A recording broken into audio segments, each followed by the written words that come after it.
नमस्कार दोस्तों, जैसा कि हम जानते हैं कि किसी भी कंस्ट्रक्शन कार्य या किसी भी बिल्डिंग का कंस्ट्रक्शन शुरू करने के लिए सबसे पहले दोस्तों हमें अपनी भूमि का एक स्पष्ट मालिकाना हक, जैसे कि स्थानीय निकाय, नगर निगम, नगर पालिका या नगर पारिषद द्वारा हमें भूमि का एक स्वीकृत नक्शा और कंस्ट्रक्शन कार्य को शुरू करने के लिए एक वैध परमिट की आवश्यकता होती है, जो हम स्थानीय निकाय से आसानी से ले सकते हैं। इसके अलावा दोस्तों कंस्ट्रक्शन कार्य के लिए एक व्यवहारिक बजट और एक संरचनात्मक योजना क्या है, हमारी साइट पर पानी और बिजली की उपलब्धता क्या है, साथ साथ हम जिस भी ठेकेदार को अपने कार्य के लिए हायर कर रहे हैं उसके साथ साथ हमें एक लिखित में अनुमोदन भी करना चाहिए, जिससे कि हमें फ्यूचर में किसी भी प्रकार की कानूनी समस्या का सामना ना करना पड़े।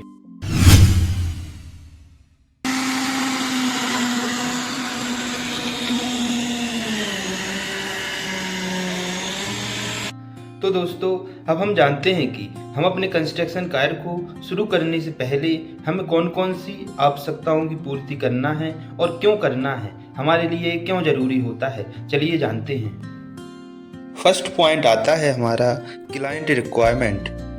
कस्टमर की थॉट या कस्टमर के विचार कि वो अपने सपनों के घर को किस प्रकार से देखता है, उसकी फ्यूचर की आवश्यकताएं अपने घर से रिलेटिव कौन कौन सी हैं, जैसा कि घर की प्लानिंग, घर की डिजाइनिंग और लुक, रूम का size, bathroom condition, kitchen, parking और गार्डन आदि की कस्टमर किस तरीके से प्लानिंग चाहता है। Point second, meeting with architect और सिविल इंजीनियर। क्लाइंट अपने आर्किटेक्ट और सिविल इंजीनियर से मिलकर अपने थॉट और अपने विचार रखता है कि प्लानिंग और डिजाइनिंग से संबंधित क्या क्या अपने घर में चाहता है, कि उसके घर में रूम, हॉल, किचन, लेट बाथ, पोर्च एवं गार्डन किस तरीके से होना चाहिए।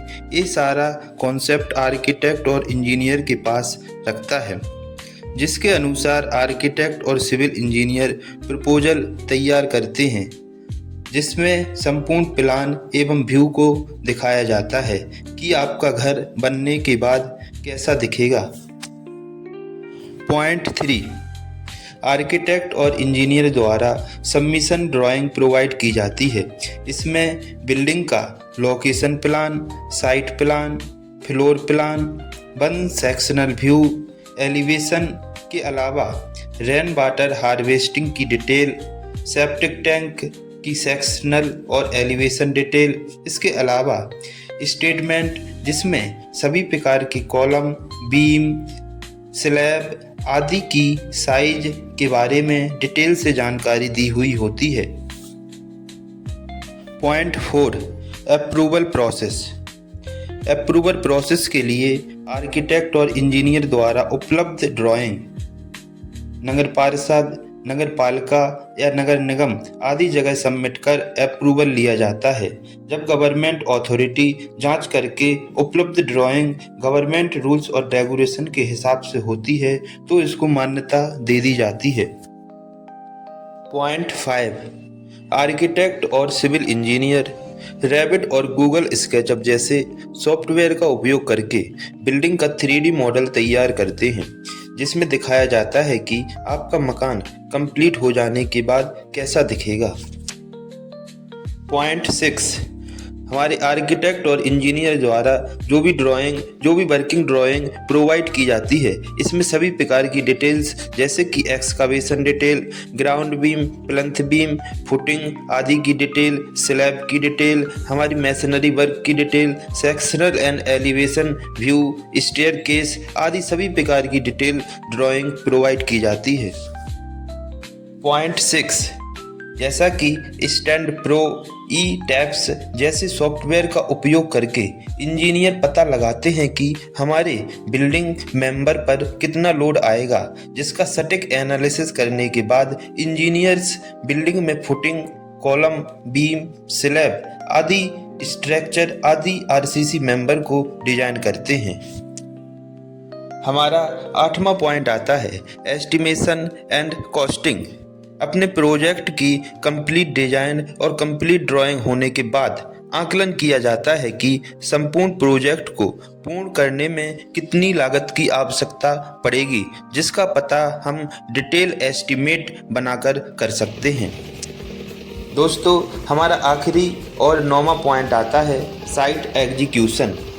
हमारे इंजीनियर और आर्किटेक्ट के द्वारा जो भी डिज़ाइन, जो भी ड्राइंग प्रोवाइड की जाती है, उसको हम ज़मीन लेवल पर कैसे उतारते, जिससे कि हम अपने प्रोजेक्ट को पूरा कर सकें और क्लाइंट की आवश्यकताओं के अनुसार बिल्डिंग का ढांचा तैयार कर सकें, जिसमें कस्टमर की सभी प्रकार की आवश्यकताओं की पूर्ति हो सके और एक अच्छा घर, एक अच्छा बिल्डिंग हम अपने कस्टमर को प्रोवाइड करा सकें।